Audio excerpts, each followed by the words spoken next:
Halo teman-teman semuanya dan Bapak Ibu dosen. Di sini kami dari kelompok 2 akan mempresentasikan terkait review jurnal atau tugas besar kami, yaitu dengan judul jurnal itu adalah The Effect of Halal Awareness on Practice Intention of Halal Food Case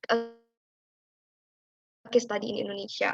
Sebelumnya perkenalkan kami dari kelompok 2 perilaku konsumen B, di mana di sini kami ada 8 anggota. Yang pertama ada Alia Zalfa, ada Troy, ada saya sendiri Chandrica, ada Mutiara Askia, ada Fani Afifah, terus ada Faris Chandra, Omar Karis, dan Rehan Pasha. Dan untuk outline presentasinya, di sini ada beberapa hal yang akan kita bahas. Yang pertama itu adalah informasi jurnal, kemudian ada pendahuluan, ada studi literatur, metodologi, hasil dan pembahasan, kesimpulan dan saran, dan kemudian kita akan menganalisa terkait kelebihan dan kekurangan dari jurnal ini, dan yang terakhir adalah potensi penelitian ke depannya. Nah, untuk informasi jurnal, di sini judul jurnalnya adalah Journal of Asian Finance, Economic and Business, dan volumenya itu volume 8, nomor 4, halaman 441 sampai 453, dan nomor ISSN-nya bisa dilihat pada slide, tahun terbitnya 2021, penulisnya ada 3, yaitu Niko Alexander Vizano, Kamaludin, dan Muhammad Fahlevi. Dan tanggal reviewnya kami melakukan review pada tanggal 20 Juni 2021. Berikut bisa dilihat cuplikan jurnal yang kami ringkas. Kemudian ini ada executive summary-nya, isinya dari ringkasan dari jurnal kami, dan selanjutnya kita akan langsung saja ke bagian pembahasan yang dimulai dari bagian pendahuluan. Untuk Faris, persilahkan. Oke, bagian satu yaitu adalah bisa di next, yaitu karena tumbuhnya industri yang mengusung konsep halal. Berdasarkan data yang dihimpun selama 5 tahun terakhir, industri yang mengusung konsep halal di Indonesia sudah mencapai angka 40% yang terdiri dari sandang, pangan, hotel, kosmetik, dan keuangan syariah, yang mengindikasikan permintaan dari masyarakat mengenai bisnis dengan konsep halal pun juga meningkat. Selain itu diperlukan analisis kelemahan, kekuatan, dan potensi peluang untuk memenuhi pasar industri produk makanan halal, penyediaan makanan halal olahan, dan siap makan. Next. Rumusan masalah dari jurnal ini yaitu bagaimana kesadaran masyarakat terhadap konsep dari hal sendiri, dan tujuan dari penelitian yaitu untuk mengetahui bagaimana kesadaran masyarakat terhadap konsep hal ini sendiri. Yang kedua, rumusan masalah yaitu apakah sikap dan perilaku konsumen berpengaruh terhadap niat membeli produk halal.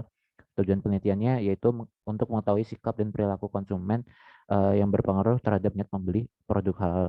Dan terakhir, rumusan masalahnya, apakah ada keterkaitan kontrol perilaku yang dirasakan dalam niat beli produk halal. Dengan tujuan penelitian untuk mengetahui apakah ada keterkaitan kontrol perilaku yang dirasakan dalam niat membeli produk halal. Selanjutnya ada bagian 2 yaitu literatur review. Next. Yang pertama yaitu membahas tentang teori halal yang secara umum berarti diizinkan ataupun halal. Halal sendiri mengacu pada makanan yang diizinkan menurut hukum Islam.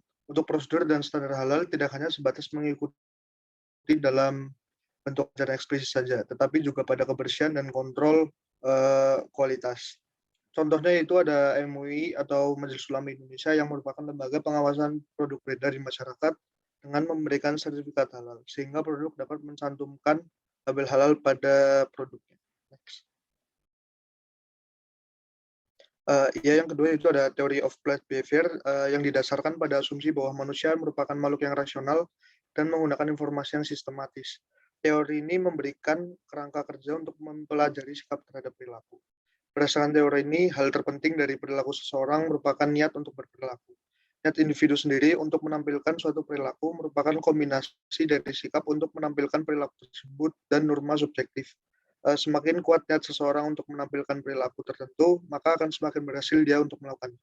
Next. Ya, selanjutnya ada sikap.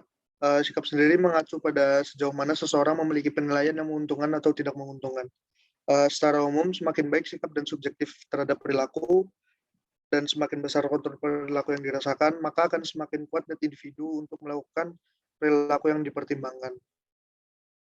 Niat beli konsumen berasal dari sikap dan penilaian konsumen terhadap suatu produk serta faktor eksternal dari produk tersebut. Sikap, penilaian, dan faktor eksternal lainnya merupakan faktor yang sangat penting dalam memprediksi perilaku konsumen. 4 teori di atas tersebut menimbulkan hipotesis di mana sikap berpengaruh positif terhadap minat beli produk halal. Selanjutnya ada norma subjektif dan perceived behavioral control, di mana norma subjektif terbentuk sebagai akibat dari persepsi individu terhadap tekanan sosial yang ada untuk menunjukkan atau tidaknya suatu perilaku. Individu sendiri memiliki keyakinan bahwa individu atau kelompok tertentu akan menerima atau tidak menerima tindakannya. Individu juga meyakini apa yang menjadi norma kelompoknya, maka individu tersebut akan mematuhi dan membentuk perilaku yang sesuai dengan kelompoknya. Yang kedua yaitu ada perceived behavioral control, persepsi individu tentang kontrol yang memiliki individu terkait dengan perilaku tertentu.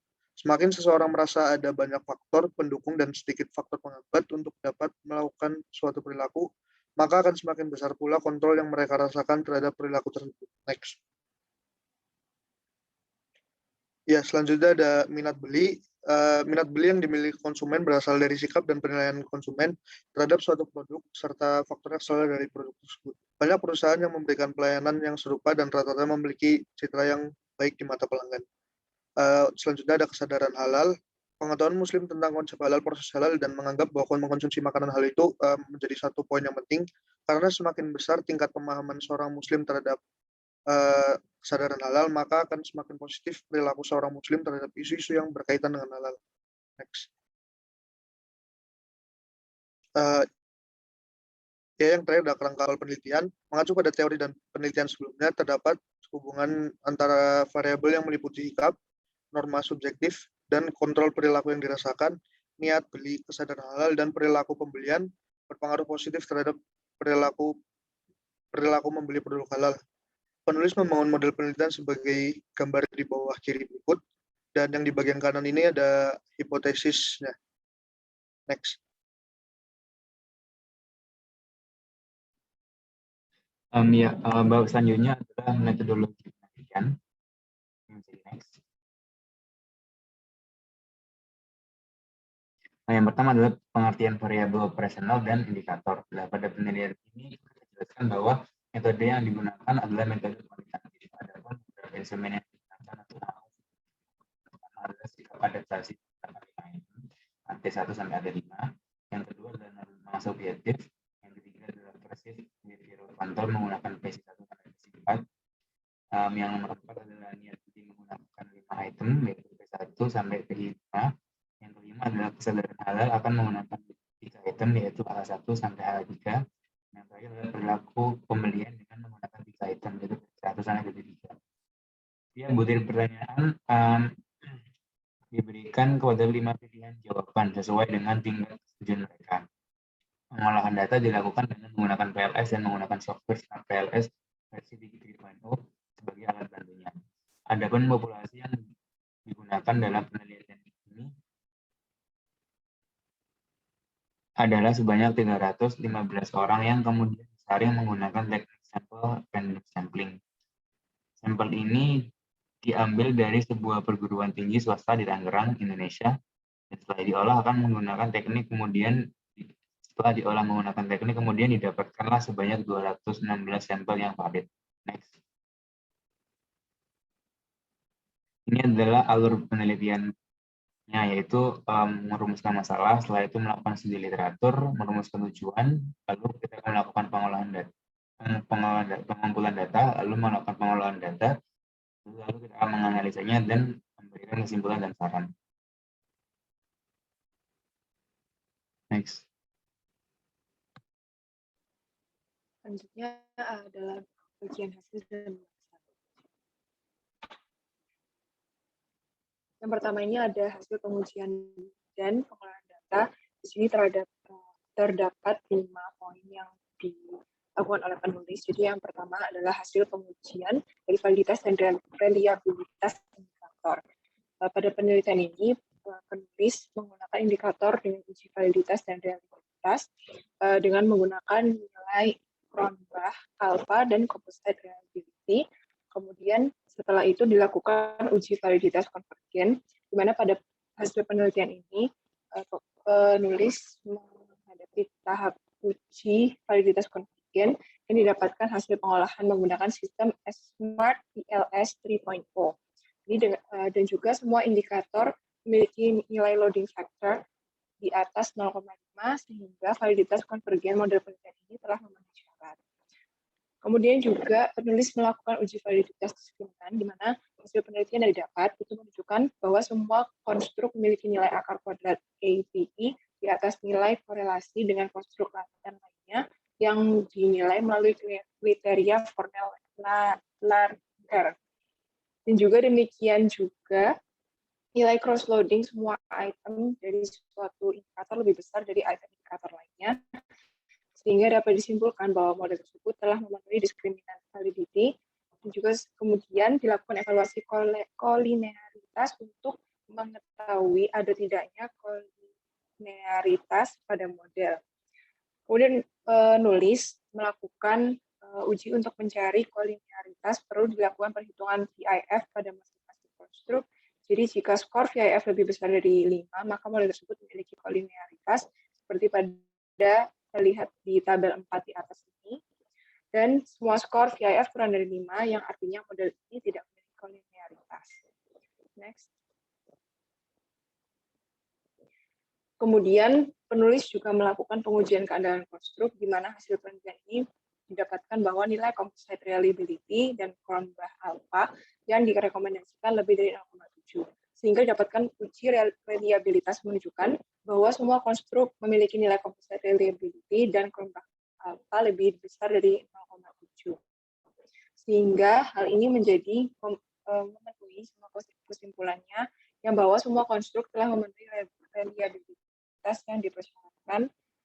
Kemudian yang terakhir, penulis melakukan pengujian hipotesis sebagai langkah terakhir dalam pengolahan data, yaitu penelitian ini telah dilakukan uji hipotesis ini dengan menggunakan bootstrap dan didapatkan hasil yang berdasarkan di tabel 5 di samping ini yang mengindikasikan nilai R perceived intensively atau PI sebesar 0,772, yang artinya variabel nearly atau PI dapat dijelaskan oleh variabel sikap atau AP, kemudian norma subjektif atau SN, dan persepsi kontrol atau PI sebesar 77,2%, sedangkan sisanya sebesar 22,2%. Dijelaskan oleh variabel lain yang tidak dibahas dalam penelitian ini, sebagaimana yang telah disebutkan. Kemudian ada nilai dari R square purchase intention atau PD sebesar 0,731, yang artinya variabel perilaku pembelian dapat dijelaskan oleh variabel purchase intention dan halal awareness. Kemudian ada 73,1%, sedangkan sisanya 26,9%, yang mana telah dijelaskan variabel yang lain tidak dibahas dalam penelitian ini. Kemudian pada tabel 6 yang di bawah menunjukkan t-stats pada p-value yang menunjukkan pengaruh antara variabel penilaian yang telah disebutkan pada penelitian. Selanjutnya ada pembuktian hipotesis. Dari hipotesis yang dikemukakan oleh penulis, semua hipotesis yang ada terbukti selaras dan didukung oleh penelitian sebelumnya. Di sini ada 5 hipotesis yang dikemukakan. Yang pertama, hipotesis pertama yaitu sikap atau attitude berpengaruh positif pada minat pembelian produk halal. Dan ini membuktikan bahwa semakin baik sikap seseorang terhadap produk halal akan semakin besar pula minat pembeliannya. Dan ini mengindikasikan adanya hubungan positif di antara kedua variabel tersebut. Hal ini disebabkan karena sikap merupakan salah satu faktor penting yang dapat mempengaruhi minat pembelian. Lalu untuk hipotesis kedua, norma subjektif berpengaruh positif pada minat pembelian produk halal. Adanya norma subjektif menjadikan seseorang memilih untuk melakukan pembelian ketika kebiasaan membeli tersebut dipandang sebagai kebiasaan yang diinginkan oleh masyarakat. Dan inilah yang menjadi pertimbangan bagi konsumen ketika melakukan pembelian produk, dan hasilnya mereka berpengaruh positif. Lalu untuk hipotesis ketiga, yakni persepsi kontrol perilaku memiliki pengaruh positif terhadap minat pembelian produk halal. Keduanya memiliki hubungan positif. Persepsi kontrol perilaku berhubungan dengan persepsi yang dimiliki seseorang ketika harus melakukan suatu hal. Dengan demikian, seseorang membeli produk halal telah memiliki suatu persepsi terhadap produk tersebut yang mendorong mereka untuk membeli produk makanan halal tersebut. Next. Kemudian untuk hipotesis keempat, yakni minat pembelian produk makanan halal memiliki pengaruh positif terhadap perilaku pembelian makanan halal.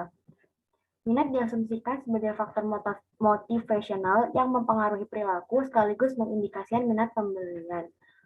Dan di sini untuk minat pembelian sendiri itu merupakan suatu rencana sadar dari seseorang untuk melakukan pembelian terhadap suatu produk.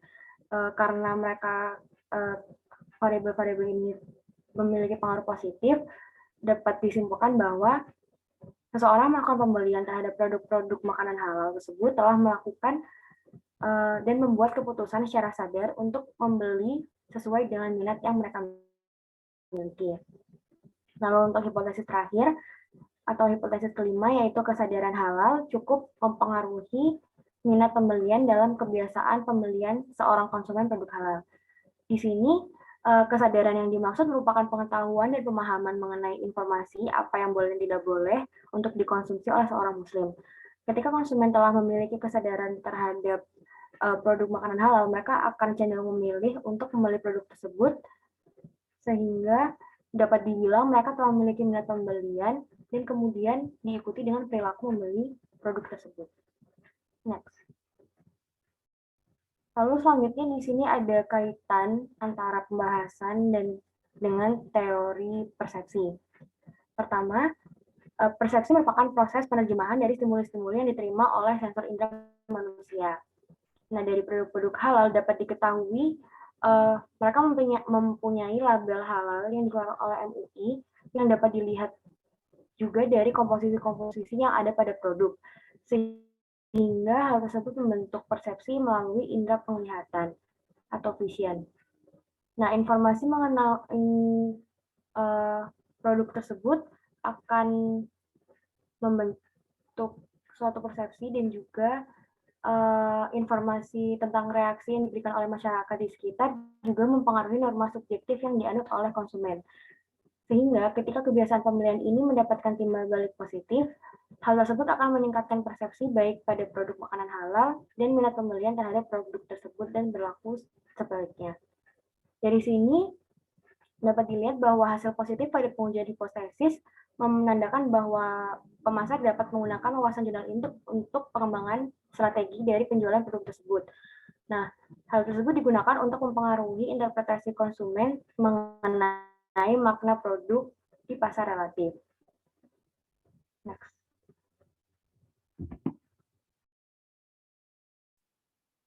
Kemudian di sini kami melakukan keterkaitan dengan teori persepsi, di mana pada bab teori persepsi ini ada teori yang mengatakan terkait semiotika atau semiotics. Apa sih itu semiotics? Semiotics itu adalah disiplin yang mempelajari korespondensi antara tanda atau simbol dan peran mereka dalam menetapkan makna. Jadi kita tahu kalau misalkan produk halal yang ada di Indonesia pasti memiliki label seperti yang ada pada gambar. Nah, ini juga akan mempengaruhi persepsi orang dan lebih mempermudah orang untuk melakukan interpretasi terhadap produk tersebut. Karena kita tidak perlu menggali informasi, tapi dengan adanya logo ini kita udah mengerti maksudnya bahwa ini tuh adalah produk halal. Bisa dilihat pada gambar, itu ada sebuah produk makanan yang diberikan label halal dan untuk para konsumen yang memperhatikan terkait produk halal pastinya akan mengetahui dan memiliki persepsi yang bahwa ini adalah produk halal.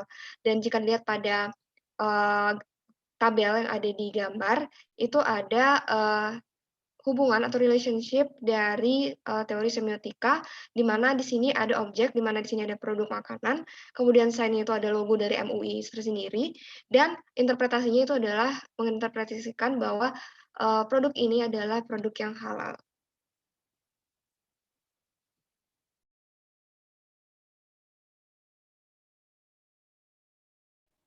Selanjutnya di sini kami juga mengaitkan dari hasil penelitian ini dengan teori decision making, di mana pengertian dari decision making sendiri atau pengambilan keputusan itu adalah sejumlah tindakan nyata individu dari tiap konsumen untuk menghasilkan kesimpulan dalam memenuhi kebutuhan yang dipengaruhi oleh faktor internal dan eksternal yang mengarahkan untuk menilai, memilih, mendapatkan, dan menggunakan barang atau jasa yang diinginkannya. Sehingga dalam penentuan untuk membeli dan menggunakan produk halal ini, secara tidak langsung konsumen mengaplikasikan cognitive decision making process. Dan di mana dapat dilihat yang gambar yang sebelah kiri. Jadi itu ada deliberate, rational, dan sequential. Di mana pada proses cognitive decision making proses ini, konsumen dihadapkan dengan beberapa pilihan produk serupa yang bersaing, namun mereka mempertimbangkan terhadap adanya informasi sedetail mungkin guna mencari pilihan yang tepat dalam memilih produk halal. Sehingga mayoritas dari konsumen yang ingin memiliki produk halal, mereka akan melakukan beberapa tahapan dalam melakukan cognitive decision making process.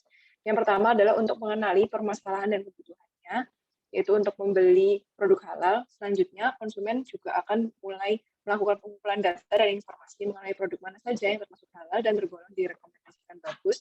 Setelah menilai dan memiliki asesmen, konsumen akan mencari alternatif produk halal yang sekaligus unggulan untuk dibuat indikator pemilihan seperti dari segi harga salah satunya, yang biasanya sangat berpengaruh.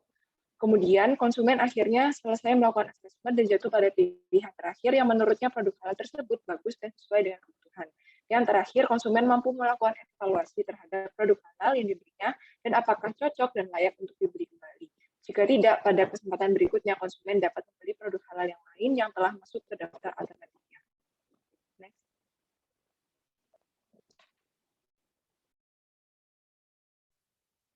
Kemudian dari penjelasan terkait teori tadi, di sini kita bisa mengkaitkan dengan jurnal atau isi jurnal yang sudah dibahas pada bagian pembahasan tadi, di mana norma subjektif, sikap atau attitudes, dan behavioral control ini berpengaruh positif terhadap niat pembelian. Nah, karena dia berpengaruh positif terhadap niat pembelian atau niat beli, nah jika seorang memiliki niat beli, pastinya itu akan kemungkinannya yang tinggi bahwa kelompok pengambil untuk dalam hal ini itu adalah produk halal.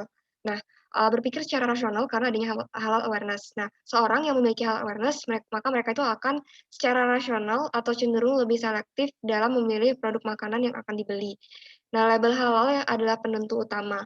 Dengan adanya simbol tersebut, proses pengambilan keputusan juga dapat lebih cepat karena logo tersebut juga akan memicu persepsi konsumen terhadap produk halal sesuai dengan teori persepsi yang tadi sudah dijelaskan.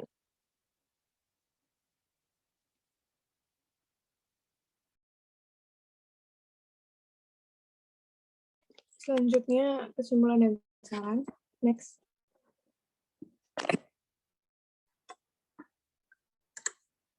Untuk kesimpulannya, sesuai dengan penelitian yang telah dipaparkan tadi, itu terdapat beberapa kesimpulan yang dapat ditarik. Yang pertama itu ada attitude, yang kedua ada norma subjektif, dan yang ketiga ada persepsi. Selain itu juga ada, sesuai dengan penelitian itu adanya dampak yang besar. Seperti kayak minat beli konsumen memberikan dampak yang besar bagi pelaku konsumen dalam pembelian produk, dan juga mempengaruhi konsumen tentang perilaku pembelian mereka terhadap produk makanan halal.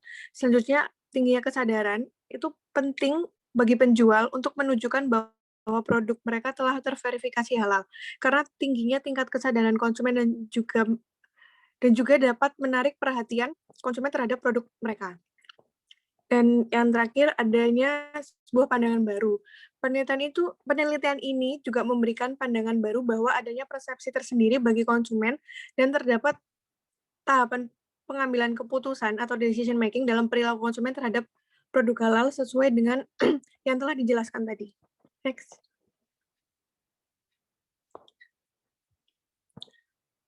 Untuk sarannya, sesuai dengan hasil penelitian, terdapat beberapa saran yang dapat diberikan. Yang pertama, saran untuk produsen.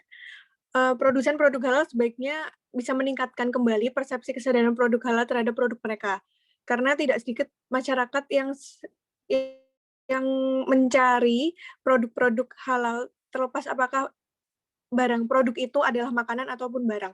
Karena masyarakat itu pasti akan lebih mementingkan apakah produk tersebut itu halal atau tidak. Dan yang kedua, ada saran untuk konsumen. Hendaknya konsumen juga lebih berhati-hati terhadap penjual yang nakal. Mungkin tidak semua penjual ada yang berbuat curang, tapi tidak dapat dipungkiri di luar sana terdapat penjual yang menyembunyikan resep dan menu yang mengandung bahan haram agar konsumen percaya bahwa produk yang produsen jual adalah produk halal. Next.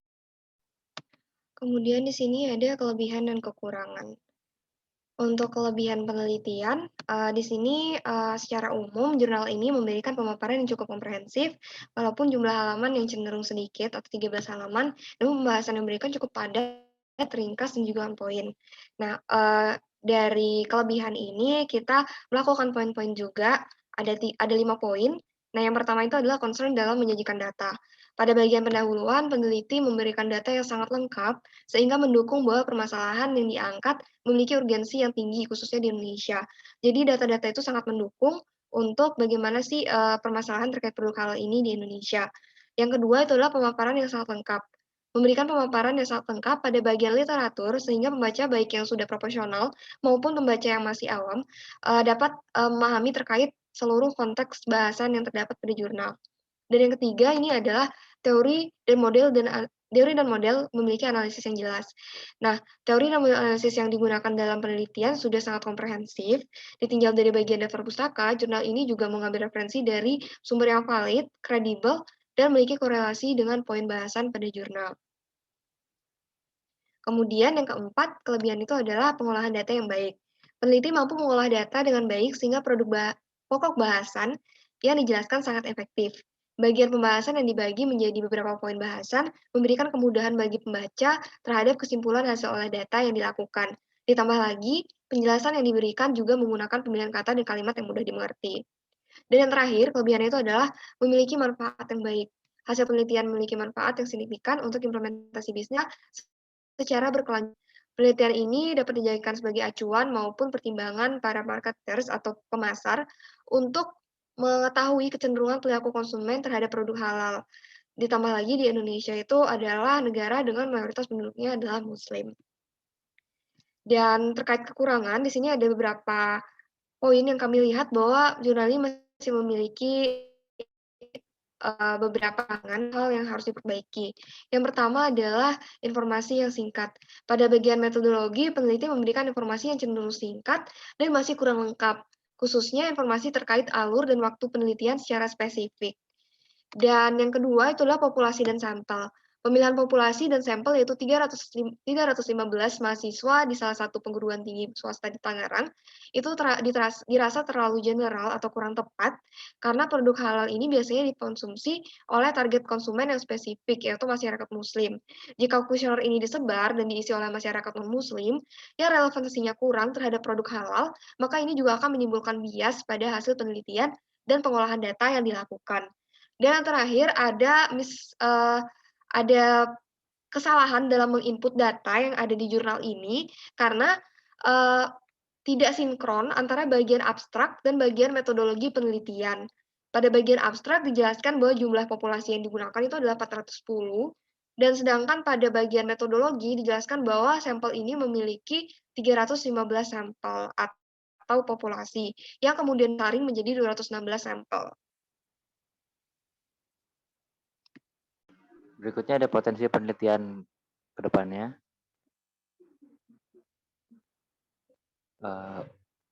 Beberapa potensi penelitian untuk ke depannya. Yang pertama yaitu penelitian terhadap rentang usia lain. Ini dikarenakan penelitian ini difokuskan dan didominasi oleh rentang usia 20 hingga 25 tahun dari para respondennya. Oleh karenanya dibutuhkan penelitian lebih lanjut untuk rentang usia di bawah 20 tahun dan di atas 25 tahun. Kemudian yang kedua, penelitian serupa di tempat atau lokasi lain.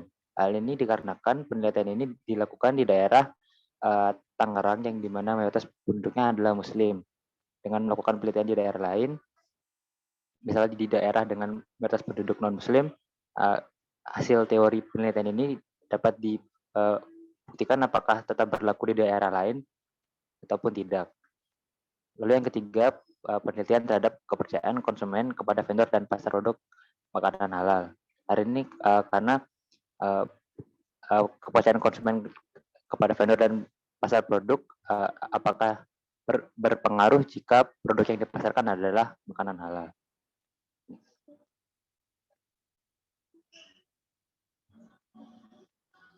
Lalu ada Sekian presentasi dari kami. Mohon maaf bila ada kesalahan kata. Semoga informasi yang diberikan memiliki manfaat. Kami ucapkan terima kasih dan sampai jumpa.